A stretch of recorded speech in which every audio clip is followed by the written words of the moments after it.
خۆشەویستانی کورسات نیوز سڵاوتان لەبێ لەگەڵ هاوکارانم بەیەکەوە پانۆرامای ئەم شەوتان پێشکەشەکەین یەکێتی لە ناوچە جێناکۆکەکانی دەرەوەی ئیدارەی هەرێمی کوردستان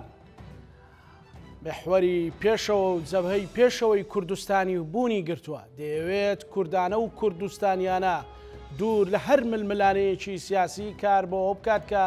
خزمەتی کوردستانیان بکرێت لەو شارانەی کە بارەوە کارێکی سیاسی بێت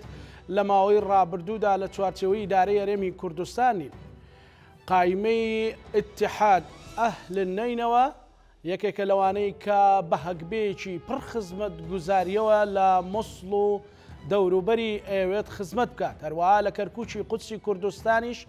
کاندیداکان دەیانەوێت کوردستانیانە خزمەتی هەموو چین و توێژەکان بکەن بۆ قسەکردنی زیاتر لەو بارەوە لەگەڵ هەریەک لە بەڕێزان. بەڕێز دڵدار زێباری سەرۆکی لیستی یەکێتی و یەکگرتووی خەڵکی مووسڵ گفتوگۆ دەکەین کە بەڕێزیان لە مووسڵەوە لەگەڵمانە. هەروەها دکتۆر ئەحمەد کەرکووکی کاندیدی ژمارە دووی لیستی کەرکووک هێز و ئیرادەمانە ئەویش لە کەرکووکەوە بەڕێزیان لەگەڵمانە. سەرەتا لەگەڵ کاک دڵدار گفتوگۆکەین. کاک دڵدار سڵاو لێبێ ئەم کاتت باش.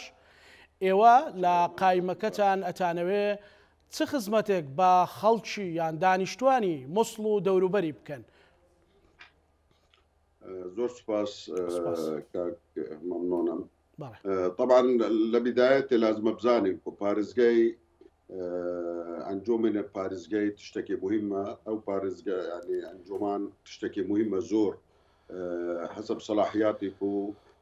دەڵێن بە ئیدارەی لامەرکەزی تشتێکی زۆر گرنگ و گەورەیە، زۆر صلاحیاتیان هەیە. تقریبا تدخلی دەکات ئەن تاسیری لە هەموو مەجالی حیاتی خەڵکی دەکات داخلی شاری مووسڵ و پارێزگای نینەوە. طبعا ما بەرنامەکمان دانایە و تقریبا 17 مەجالی تەختیەمان کردووە استینادی لەسەر الرقم و قضای إحصائي دەکات و دەزانێت مثلا وضعی خەڵکی چۆنە، نە بەس بە تصریحات و بە تصورێکی سیاسی، نە بە تصورێکی ئیداری، بە تصورێکی اجتماعی، بە تصورێکی اقتصادی. ما هەدەفە ئەو لستە توانێت مستەوای سیاسی لێ ئەنجومانی بەرز بکات و دەتوانێت و ئیدارەی ئەو پارێزگای بکات ئەو پارێزگای مەزەنی معقدی زۆر يعني خلق كوتيا زحمتي فترة دريج تقريبا بنقول تقريبا هفدخ مجال ما تغطيان كدوا هرنا مجالي صحي، مجالي امني، مجالي اجتماعي، مجالي بطالي ايش شكار بلو خلقي، مجالي تربيي، مجالي جنو منالان. برنامج كما محاولان كدوا او برنامج تقريبا دبيت النوع الرؤية هجا قسكتوا بيت والرؤية بيت نبز بوما دبيت جارك ديش وك أشكرا كردن كت أنجماني بارزجاي إيشي رئيسي تشيع يعني أجمعتواني مثلا. طبعا أكيد لست عندك لست سياسي ديز لقال مدى دبيت الأنجماني، بس هدفي ما هو أجمعتواني مثلا قوتك الرئيسي والجريد منصبك بتأثير والجريد دتواني جزءكي بشكل منظم لو برنامج محاولتين كنت دست بكين. طبعا زور اشياء ويعني نقصوا او يدي جرنجة لموصل يعني تقريبا موصل نينوى إستا سيوسي للسطي نسبة بطالية تقريبا زيادة تقريبا 400,000 كس يعني ايشو كارنية تقريبا نزيك 2 مليون كس لبن خط فقرة لمحافظة نينوى. مستوى مستشفى لو مستويين يكون بلين او مستشفى حكومي دتواني مثلا خدمكي جوان وريك وما كله خلقي بني. مستوى مدرسان يعني زور مستواكي زور نافيال وخدمتك تقديم كله خلقي. محاولة كريا لو لستي كو محاولة كين كو مستواي سياسي ومستواي اجتماعي وتمثيلي همو خلقيني نوابكات وجارك ديش أو مستواي سياسي نتيجة كإداري عن قوتك إداريها بدتوانيت أو واجبك ولسر أنجماني بجيبينيت ومحاولة كين كو وضع خلقك خوش كين طبعا لزمنا كرد بشكي أساسية لبارزجي موصل بمان خوشة وببراتي وبخوشينك ومثلا بترسو بحرسو جيني وان لموصل بيت بما صفتي معنوية كامل بيت جارك ديش مشاركة الرئيسي بكت و أوزع أو بارزجي بلمكين طبعا شاري موصل تشتكي أساسية داخلية وبارزجي بەڵێ کاک دڵدار لە مووسڵ لە ماوەی ڕابردوودا بەهۆی پەلامارەکانی داعش وێرانەیەکی زۆرە تواندراوە لەو بارەیەوە خزمەتی خەڵکی مووسڵ بەگشتی بکرێت یان لە خەدەماتی ئەو شارەدا جیاوازی کراوە لە ناوچە کوردنشینەکان و لە ناوچە عەرەب نشینەکان؟ يعني طبعا تأثير داعش لسر الموصل عقب بنايات حسابتين زيادة 50,000 بنايات وخانو لموصل هاتنا خراب كرن وقتي احتلال داعش. وطبعا فترة روشت إداري سياسي لموصل زور دور بو لكوبلين مثلا بوم مسواي مثلا وإداري خلقي بكتجارك ديش أو مشكلة ومتراكم بلسا خلقي وحلقة يعني مع الأسف جهات السياسي ومع الأسف تمثيل كرديان كر ليرة رسالتك خراب هنارتلو خلقي يعني بونا نوع مثالك لقل جندلي واستغلالي منصبه نكوبلين مثلا تفاعليا لقل خلقي توابو و يعني نوع صلة رحم وجارك ديش نوع جيخ وشكرن لو كردان داخلي موصل ببي كانكو او موضوع انا موضوعي بس او انتخابات جينكي كامله يعني موصل بشكي اساسيه لداخلي بارزجي موصل وجارك ديش هلا شاري موصل اما ناتوانين دائما بكرب وبشر يعني جيخ كردان خوش كين ليله لازم بمشاركه كبير لقال همو خلكك ديكو خلكي بارزجي موصل بارزجي نينوا جارك ديش لشاري موصل محاولة كردية من خلال أو لستي وتشتكي جوان وتشتكي الريك ومستواك السياسي ومستواي سياسي أنجماني برز كي وتتوانيت إدارة كان يعني نينوا خلق لي تقريبا 4 مليون زيادة الربعك يعني 4 مليون بكوي قشتي باريس جاي نينوا بله جاء بمان يعني محاولة دكين كو مستوى سياسي برمكين وقصدي مش نبس قبلين مثلا او انتخابات يعني باريس جاي طبعا لدو انتخابات برلماني ده لمحاوله كينكو او استمرار بيتكو تشتكي سياسي جوان مستوى انجمانك كتوانيت ايشي دولتي ايش كتشانكو هلو بله انجمانك شيت ايشي بله بفرمو بله كو انجمان دتوانيت ايشي دولتي ايش كتشانكو او انجمانه ناكو بلي تشتكي مثلا وكيل نادي للهواة وتشتكي ويديا يعني موضوعك زور قوريه او انجمانه لازم محافظ اختيار كات مدراي حمود دائره خدمك وعلاقتي مباشر بحياتي مواطن اختيار كات جارك دي مراقبه يوام كات وجارك دي موافقه لصار خطام كات جار ميزانيه توزيع دكات خطان اختيار دكات اسبقيان داني يعني نوع دولتك مصغري كامله حقت حسابك ايش او دوله لقى 4 مليون وربعك خلقك جارك ديشبو او بارزقه مثلا لبن دستي داعش درتشويا او تراكمات سياسي ومستوى سياسي متدني زور تشتكي مهمك وهر تشتكي هر كسك بيت او شونك وبزانيت او مسؤوليته زور جرنجو قوريه يعني او خلكه تشاويان مع الاسف حتى نوع احباط يعني شابو يعني موضوعي هل بجارتني اما محاوله من كردوا ومحاوله كان خلكي اقناع كان دائما امل هي ودا تواني انه او لستش خيارك باشا كبداية كتوانيت أو لستا تمثيل حكمتك معقول بك أو حكمتان أو كتلة لداخل أنجماني دائما يعني تمثيل خلق بتمثيلك حقيقي لا تمثيلك سياسي تمثيلك حقيقي شنكويرا سياسة يعني زور خلق تيدقيت كو سياسة تشتكي جواز لقى الأشياء دي سياسة وإدارة تقريبا يكن أمود إيك نتيجة دا تيدي جا محاولة ما أواك وأمت من خلال خلمتي خلق وأو لسه مستمر ببيت كخيارك السياسي ومحاولة كين دائما كو قوة بيت وجي خوار قريد أو كياني سياسي لنا وتحالفك طبعا يكم حزبي يكتي وعب عربي اتحاد وطني الكردستاني حزبكي قورية قوتي لبغاي هيا تاريخي هي العمل السياسي سمعتي مثلا باخوالي خوش بإمام جلال خلكي موصل ناوي إمام جلال ده دلين صمام أمان بو لسياستي وجوات تشتكي مهمة عكس مثلا زور الاستدي ناويان لقال دليل رابطة ناويان لقال عندك شخصيتك وخرابي وزرر لموصل دايان انتمائيا لو موصل تواونية يعني لو لستي محاولي ما تقريبا لهم جيان محاولة كلية هرب تمثيل خلق وإمكانياتي كانديدا أنا وهلا برنامج يعني برنامج ما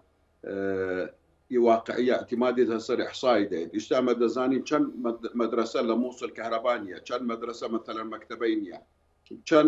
كان مثلا تخت سرير هي لو هن خوشك لموصل يعني لازمة بقياس عالمي هر هزار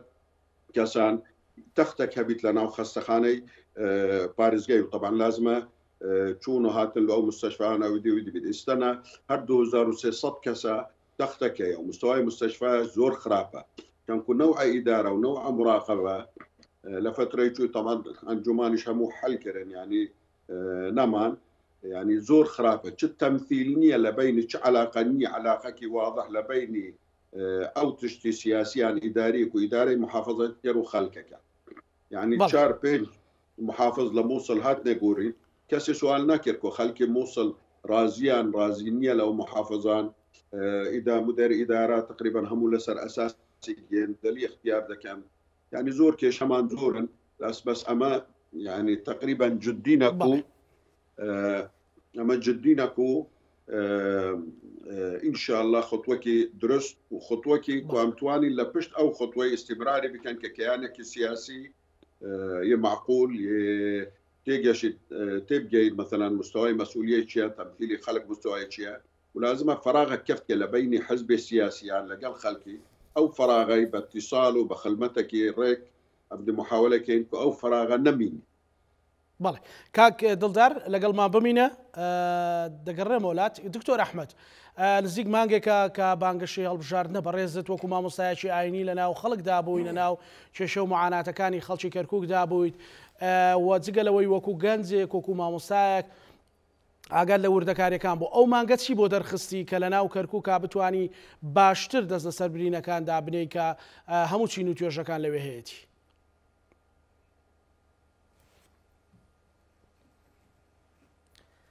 بەڵێ کاک زانا سڵاوت لێ بێ سڵاو لە بینەران و لە میوانە بەڕێزەکەشتان. طبیعی لەم ماوەی مانگەیە من شتێکم بۆ دەرکەوت ئەگەر بتەوێ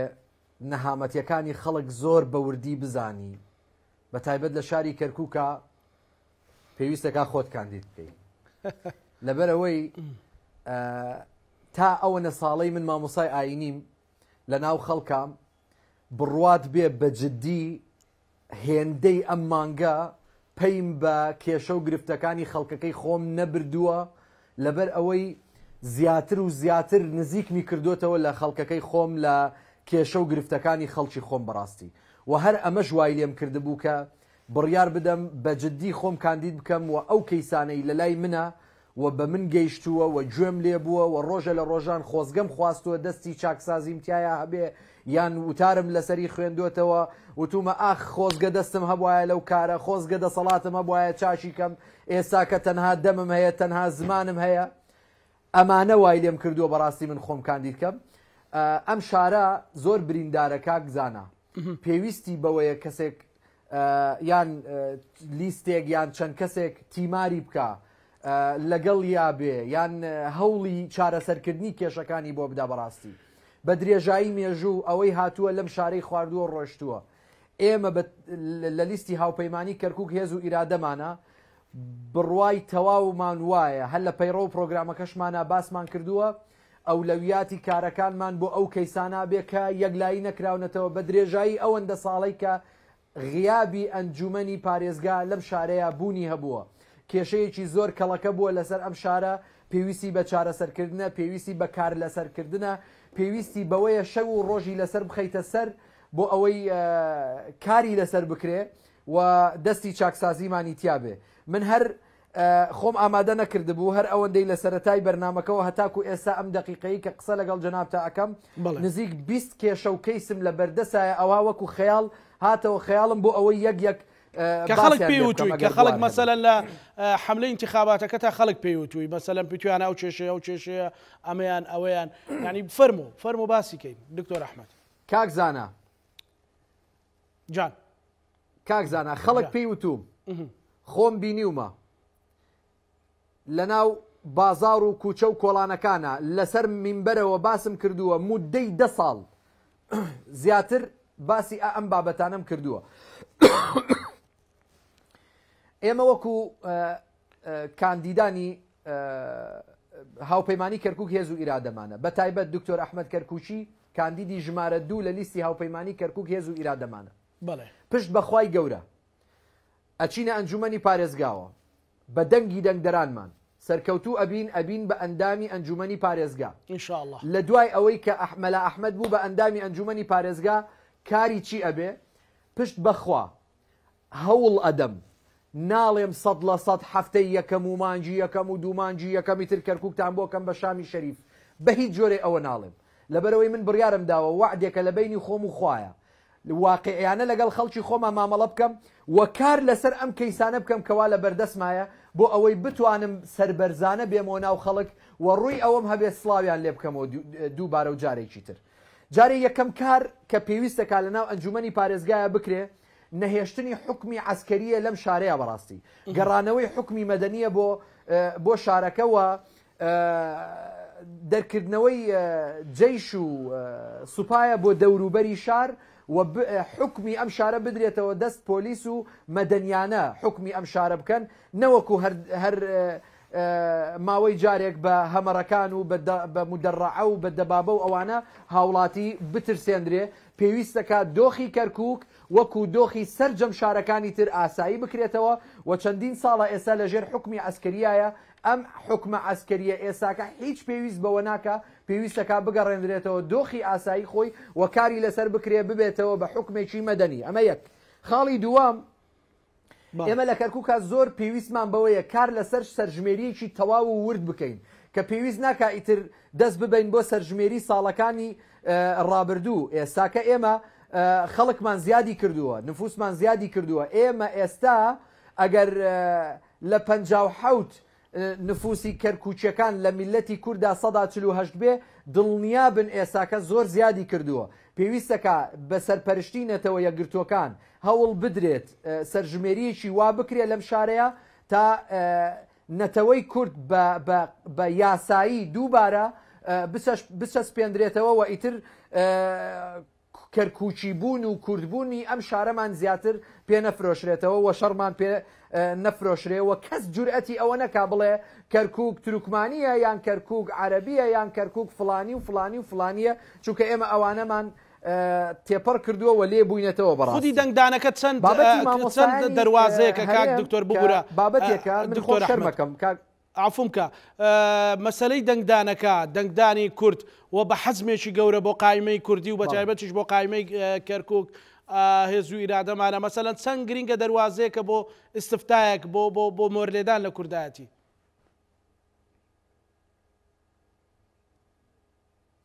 ئەوجا من هاتم باسی ئەوە بکەم ئەگەر بێت و خەڵکی ئێمە ئەو قەناعەتە پێ بکەین و دڵنیام ڕۆژ بە ڕۆژ خەڵکی ئێمە میلەتی ئێمە دەنگدەری ئێمە لەم شارەیە بە جۆش و خرۆشترە بن بۆ ڕۆژی دەنگدان بۆ ئەوەی دەنگ بدەن و خۆیان بسەلمێنن بوونی خۆیان بسەلمێنن چونکە لە دوای ئەوە مەلا ئەحمەد زەمینە سازیەکی باشی بۆ کراوە بۆ ئەوەی کار لەسەر کەیسی سەرژمێری ئەم شارە بکە لەبەر ئەوەی دەنگدەری ئێمە لە سەدا ئەوەندەیە پێویستەکە ئێمە زۆری نەبین و لە هەموو ئەو پۆستە ئیداری و خەدەمیانە لە هەموو ئەو پشکانەی کە لە بەغداوە دێت بۆ کەرکووک لە بودجەیە لە بابەتی دەرەجەی وەزیفیە ئەمانە هەمووی ئەبێ تەخسیس بکرێ بە ئەو ڕێژەی دەنگدەرەی کە لەم شارەیە بوونی هەیە بۆیە ئێمە زۆر بە گرنگی ئەزانین و زۆر جەختی لەسەرەکەینەوە کە هەموو میلەتی کورد لەم شارەیە دەنگ بدا بۆ ئەوەی لە داهاتوویەکی نزیکا ببێتە زەمینە سازیەک بۆ ئێمە و کار ئاسانیەک بێ بۆ ئەوەی ئێمە بوونی خۆمان وەکو سەرژمێریەکی تەواو و یاسایی وەکو سەرژمێرەکەی ساڵی 57 بەڕاستی بچەسپێنین. بابەتی مامۆستایانی هەرێم مامۆستای بەڕێز کاک زانا من ئێستا شەرمەکەم باسییانەکەم بە جددی. خوێندنی کوردی لەم شارەیە تا ڕادەیەکی زۆر باش فەشەلی هێناوە لەبەر ئەوەی مامۆستایانی خوێندنی کوردی لەم شارەیە زۆر بێنازن عفوان نەمشکلێ زۆر بێنازن داوای لێبوور نەکەمەوە خەتای ئەمەیە لە جۆمان ناوەسە چی بکەم کاک زانا وەڵی ترە بێ دەبی حیاتمە شتانەش دەبی نازم خەتای جۆمە یا خەتای مایکەکەتانە خەتای هاو گرفتە لە تەکنیکە هەڕۆدا. مامۆستایانی هەرێم لەم شارەیە مامۆستایانی هەرێم لەم شارەیە کاک زانا بەجددی وەکو مامۆستایانی هیچ شارێکی تر نین.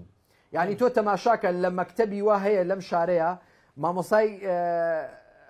سەر بەغدای تایە و مامۆسای هەرێمی تایە هەردووچیانیش پێویستەکە یەک ڕاتب وەربگرن یەک موچە وەربگرن کەچی ئەم سەری مانگ لەبەرەوەی موچەکەی لەسەر بەغدایە موچە وەرەگرێ و ئەمیشیان ئەبێ ئەوها زەقەی چاوی بێ و بە 4 مانگ و بە 5 مانگ و بە 6 مانگ موچە وەرنەگرێ. وەڵڵا ئەمە عیبە وەڵڵا شوورەیە واللهی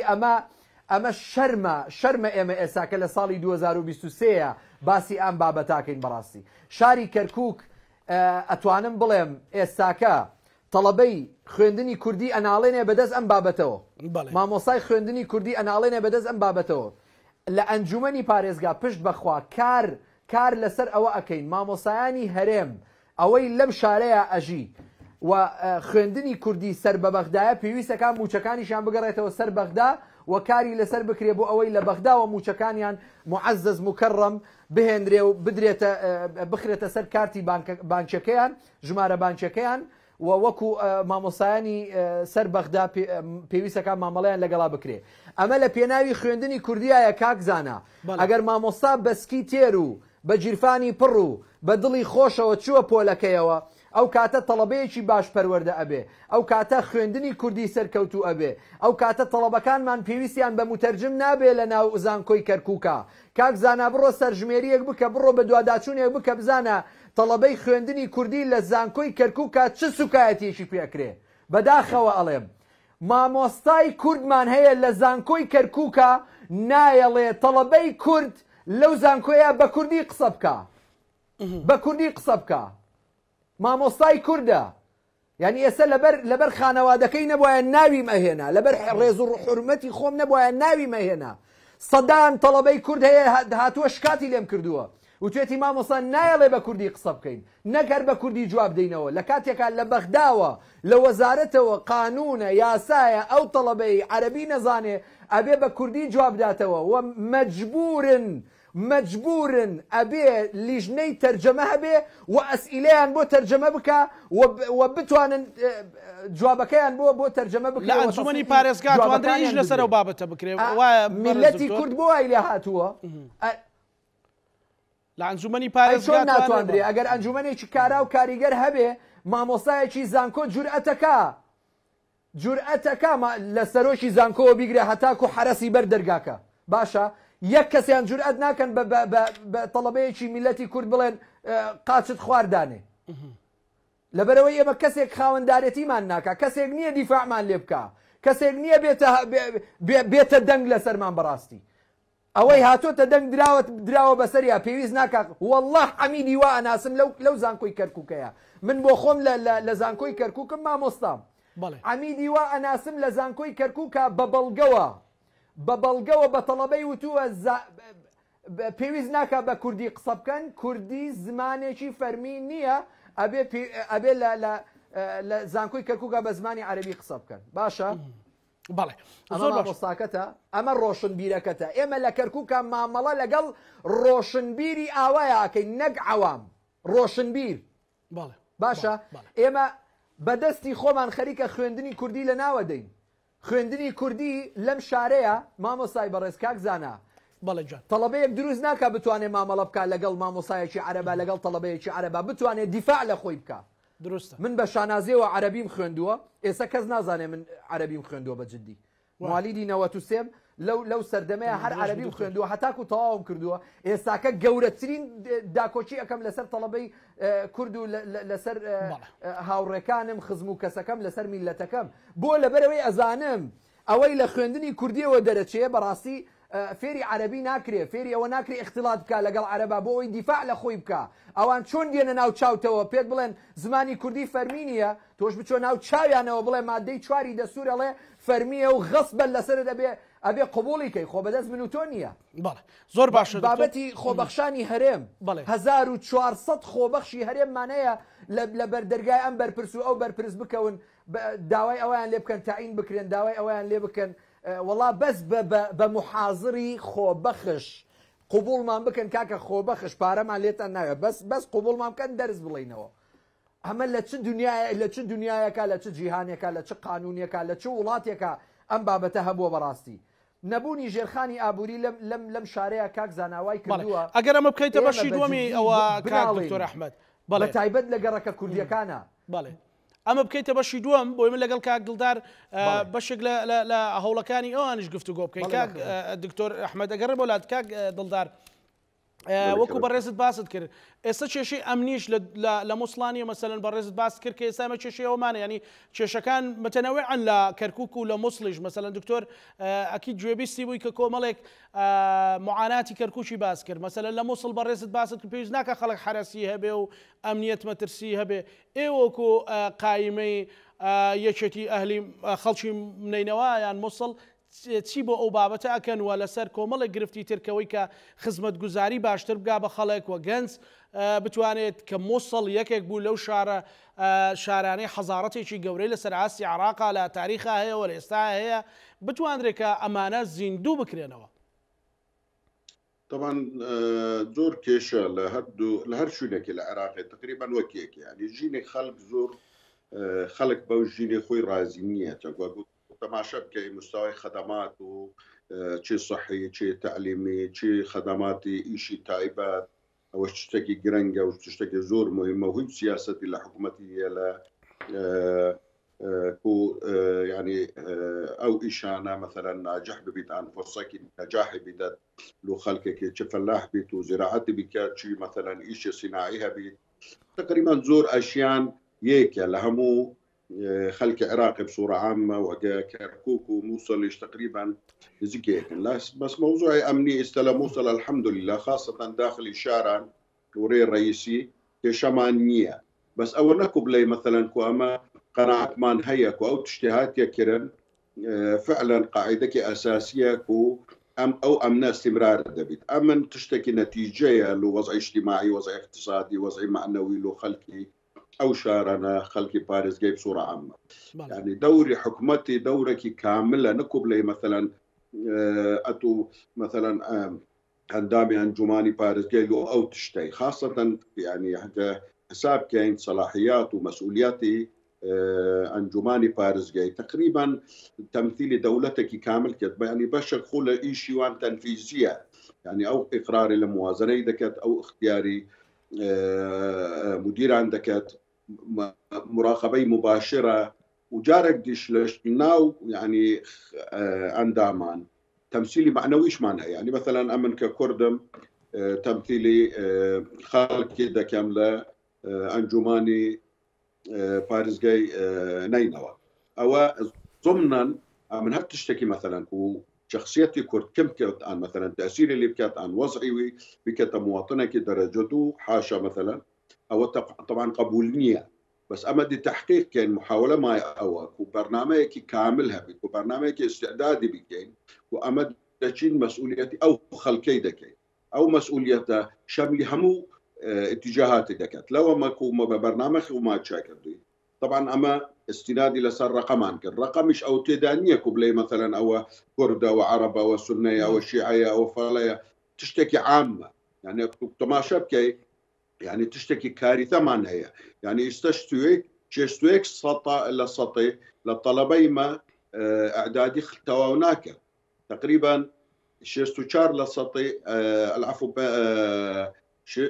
بانجاونو للسطي دراسي متوسطي تواوناك يعني اگر تماشا بكين مثلا او طلبانا او هند زياده بوينا دو زانگو هنا لموصل استيعابك حقيقي ناكت لو طالما انا كتب لي مثلا او مستوى تعليم عاليه بقرني بشتويك او مسؤوليه خلقه او تطور او تكنولوجيا هي جمع محاوله ما نكردوها واما ضمنا او اما شيانا تحقيق بكين يعني معنويتي بياوي كرد لما وصل برز بكين بخلمتك عام بشخصيتك واما قبولناك مثلا هل تعداك ان تشتك لكردان بيتك ان انا لناوي كردان بس بنفس الوقت انتمائي ما لو او خلكانا جارك دي باريس جاي موسى شوكو اما تزاني جيني ما ويكران دا خوش بيت اما ناتواني جيني كرد بتني خوش كين عن جيني عرب بتني خوش كين عن السنة عن الشيعة تقريبا همو مترابطين مع محافظة محاولي ما او كول ستي اما نقولتي محاولي ما نكبلين مثلا كوبس او بجارنا اما دي محاولة كنكو او كياني سياسي استمرار بك مستواك معقول ومستواك متمكن لو خلقي بيابكت او بياوانا توانين اداري بك كانكو اداره نبس مثلا كيشكا لشونك باو كيشي جرنجش بي همو خلق تقريبا همو اشياء بيويستا يعني استا تقريبا 400,000 كس عطاله بكار لموصل وطبعا مستعده له شيء قبل مثلا لكيشي ايشان مثلا مستشفى مهدو 1600 كسك لسر تخته طبعا او تختش بس لنا وشاري موصل هي قد برين نواز زور بارزقك قوريه يعني تقريبا بينهن قزان وحتى دقيقه شاري موصل حتى تقريبا بله تقريبا حتى ساعتك ونيو هندك جان زياتره يعني حتى تلقى موصل وناتواني بلي مثلا اما خدمتي صحيه تقديم كاين لموصل له مثلا شنغاري لازم او تشتانا بمستوى اداري دوله بانجمانك دزانيت مسؤوليه خلق شيء بلانك تشونا ضمنا قضايا معنوي او يدك يعني تقريبا مؤشرات مان هي لبين 2011 حتى 2019 بستشار للسطي لخلقك يعني دور بيت لهمو خوشويستان ايش سرطاني هي زياده بويا يعني خدماتي الصحيه قضايا تطوير بوياتو ناتواني مستشفاك عام او خدمتي صحيه كامله هسه لازم مستشفاك متخصص جهاز هضمي هبيت مستشفاك تشاوان هبيت يدلي هبيت هيسكو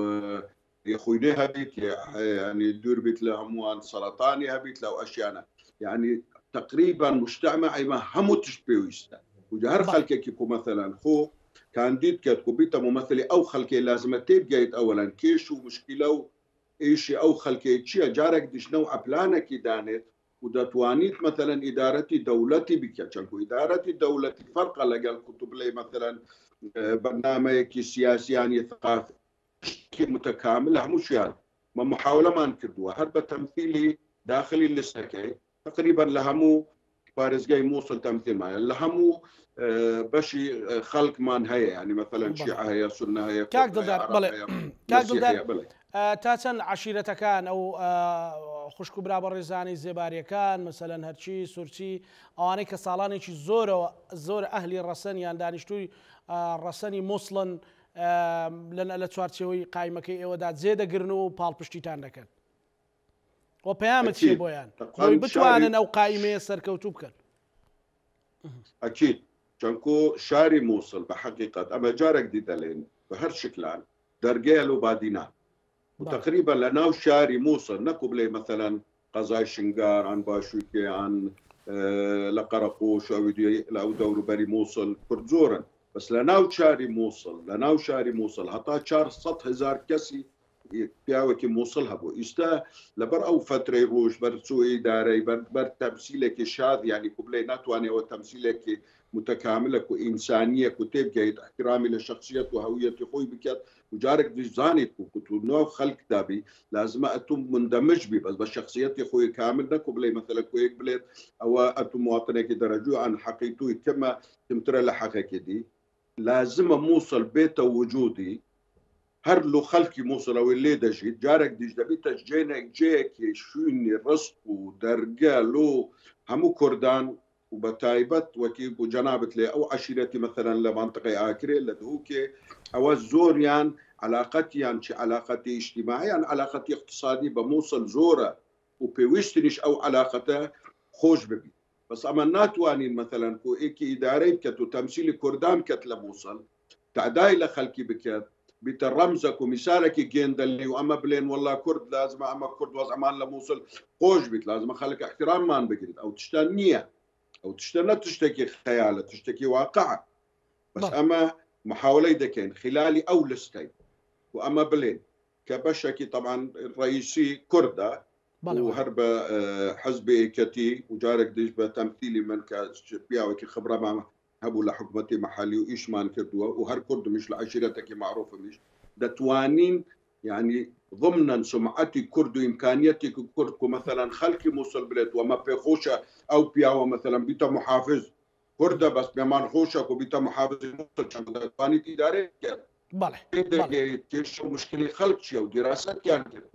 ورننا ديكي هواتك وبليبنا او تشتا مثلا دشما انجماني وطبعا راتبك كده ورقم كشخه وبس انا ايش مثلا هيك تلفوني بكت او كيش امان هيا دريم والله ناتو انا تشد كم يعني بين خوشك وايش تحكم لازم دراسك حقيقي لو مشكلان هبي لازم بلانك الرئيسي هبي لازم الرؤيان هبي وعجله دلين بعربي عجله بيته ولا سرسكي حكومات خلق بك بله كاغلدار استغلالي خلق بله اگر مولاي برستان دكتور احمد ويسد باسي جرخاني اقتصادي بكي تي بلانك او بتوانا ناو انجمني باريزغا كاري لسرك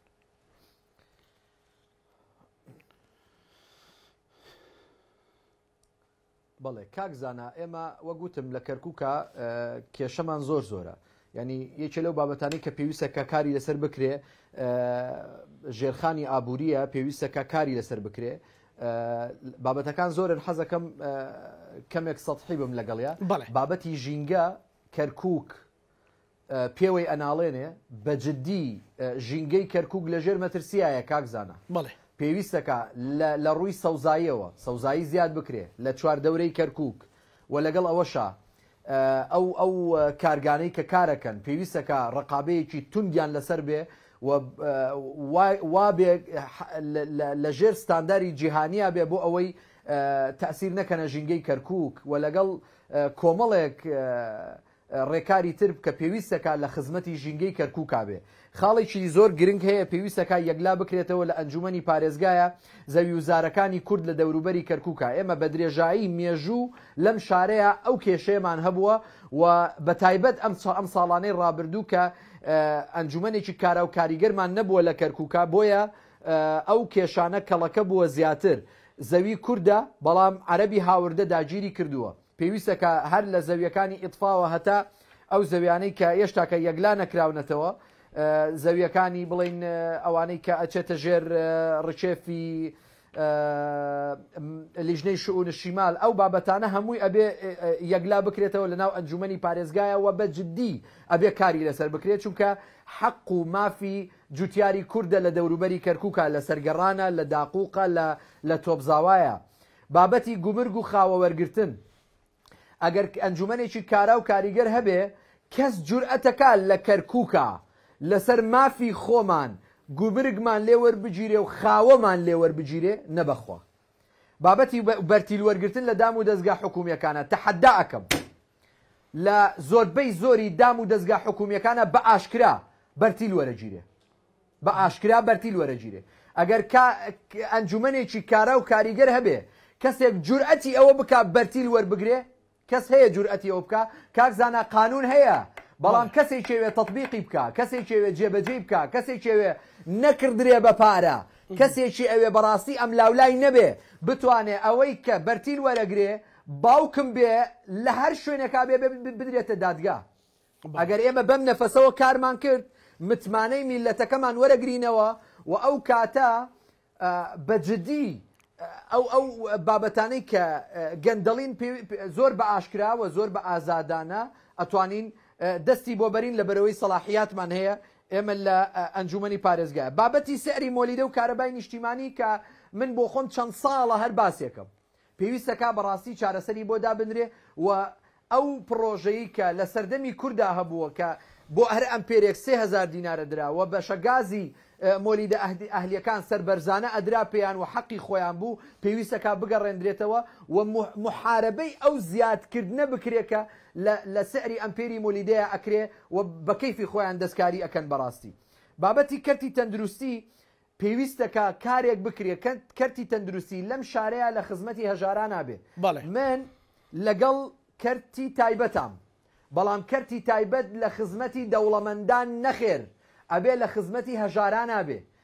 لەگەڵ ئەوەشە بوژانەوەی سێکتەرە حکومیەکان، بوژانەوەی کەرتی حکومی، کەرتی گشتی پێویستەکە هەمووی لە خزمەتی هەژارانە بێ، چونکە ئێمە زۆربەی میلەتەکەمان هەژارە یان لە هەندێک گەڕەکە لە خوار هێڵی هەژاریەوەن. بڕۆ لە تەماشای گەڕەکی پەنجعەلی کە بە سەدان و هەزاران